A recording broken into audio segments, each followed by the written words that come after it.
अलहाज अख्तर हुसैन कुरैशी साहब हमारे साथ तशरीफ़ फरमा है। बिस्मिल्लाह हाजी साहब।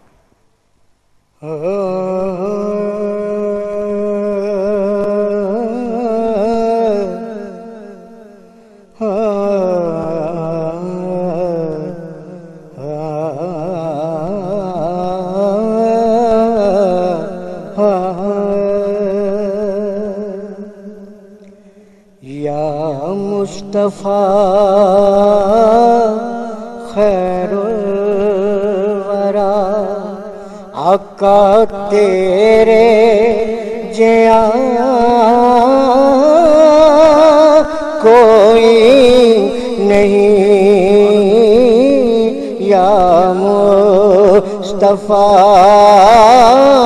खैरुल वरा जाना तेरे जिया कोई नहीं, किन्नू कवा मैं तेरे जिया आका तेरे जिया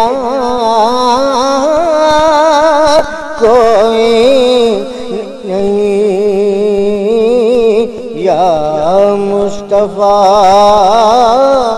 खैरुल वरा कोई तेरिया शाना सहा नहीं जानदा रब तो सिवा, कोई तेरिया शाना सहा नहीं जानदा रब तो सिवा, कुरान विच भी रब आखदा, कुरान विच भी रब आखदा कि तेरे जिया कोई नहीं, या मुस्तफा खैरुल वरा गोदी लेके सरकार नू,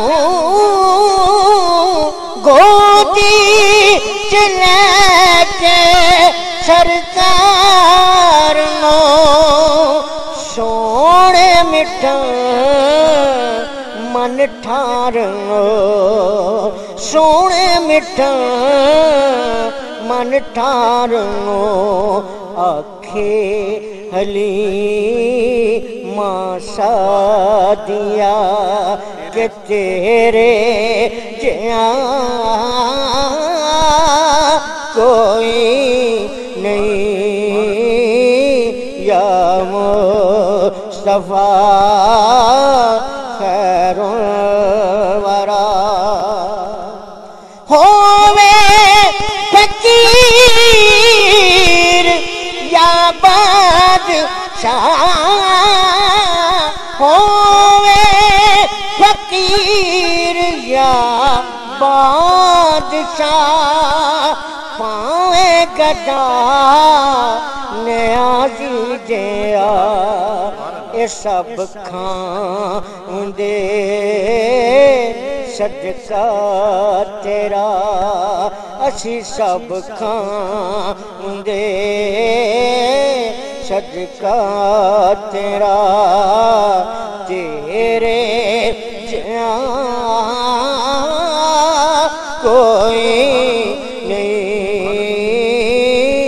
या मुस्तफा खैरुल वरा तेरे जिया कोई नहीं। माशाअल्लाह माशाअल्लाह। मुफ्ती साहब, गीबत की क्या अक़साम हो सकती हैं?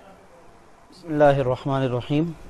सबसे पहले तो गीबत की हकीकत के हवाले से थोड़ी सी बात अर्ज़ कर दूं कि जैसा कि मशहूर व मारूफ हदीस भी है, उसी में सारी बात वाज़ेह हो जाती है कि हुज़ूर पुरनूर सल्लल्लाहु ताला अलैहि वसल्लम से जब पूछा गया कि गीबत क्या है, तो आप सल्लल्लाहु अलैहि वसल्लम ने इरशाद फरमाया कि ज़िक्र का अखा का बिमा यकरहु, कि तुम्हारा अपने भाई का ऐसा जिक्र करना या उसके बारे में ऐसी बात जिक्र करना कि जो उसे नागवार गुजरे। ठीक। तो सहाबा किराम रिदवानुल्लाहि अलैहिम अजमाइन ने अर्ज़ किया कि हुजूर अगर वो बात उसके अंदर पाई जाती हो और हम वो जिक्र करें, तो इरशाद फरमाया कि तभी तो गीबत है कि जब वो बात उसके अंदर मौजूद हो और उसका जिक्र करना उसे नागवार गुजरे। और अगर उसके अंदर मौजूद ही ना हो तो फरमाया कि फिर तो ये बहतान है, तुमने उसके ऊपर बहतान लगाया। तो ये गीबत और बहतान, ये दो ऐसी बुराइयां हैं कि जो हमारे माशरे में बहुत ज़्यादा पाई जाती हैं और बहुत लज्जत के साथ पाई जाती हैं। जी हाँ, बिल्कुल, बहुत लज्जत के साथ और बहुत ही ऐसे अंदाज के साथ जिक्र करते हैं कि यूँ समझ लें कि उस पर नदामत भी नहीं होती, शर्मिंदगी भी नहीं होती, उसको शायद कि अच्छा समझकर करते हैं, कोई उसके ऊपर एहसास भी नहीं होता कि किस तरीके से हमने अपने भाई की इज्जत को हमने पामाल किया है। ठीक। गीबत, ये गीबत ना करें तो क्या करें? गीबत कॉन्फ्रेंस जो है वो बाकायदा गीबत ना करें तो क्या करें, बातें क्या करें हम? जी, तो ये कहती है। बल्कि हैरत अंगेज खबरों में आता है कि 4 औरतें बैठी और खामोश रहीं। अच्छा, ये तो खैर एक अलग चीज है, ये भी एक जुबान की आफात के हवाले से बात करेंगे। गीबत और चुगली में फर्क क्या है मुफ्ती साहब? गीबत और चुगली में क्या फर्क है? इसकी माहियत और हकीकत में फ़र्क है। चुगली के अंदर इंसान किसी की बुराई इसलिए बयान करता है ताकि दो अशखास में बहम तनाज़ुर और नफ़रत और कुदूरत पैदा हो।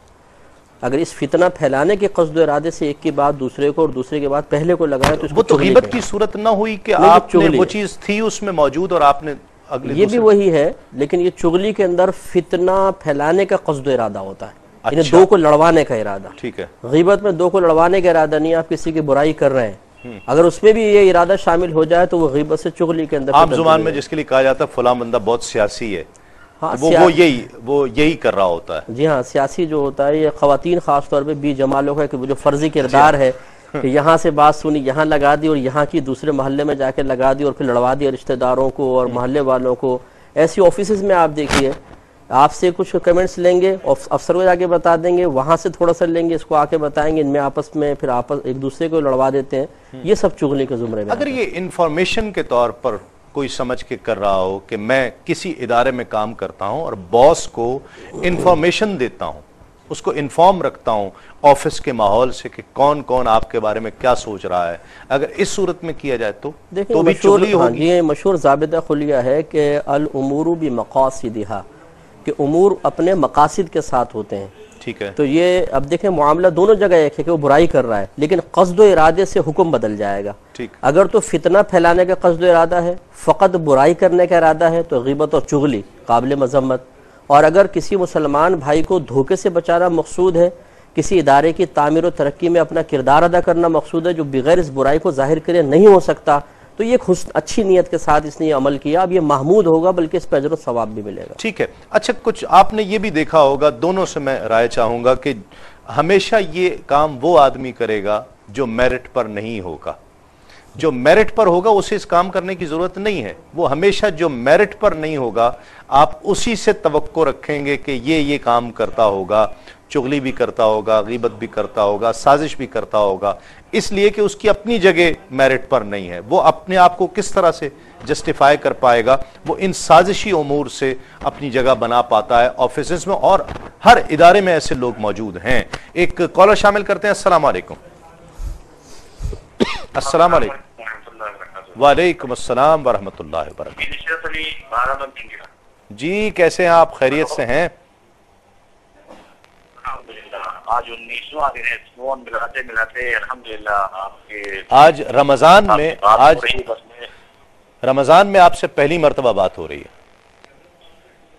मैं हुजूर ऐसा है, पहली बात तो मैं मुफ्तियान इकराम जो हमारे तशरीफ फरमा है उनको और जो दोनों सनाखा हजरत बैठे हुए हैं दोनों को सलाम अर्ज करता हूँ, और आपको और की पूरी टीम को बहुत बहुत मुबारकबाद पेश करता हूँ। रमजान मुबारक की।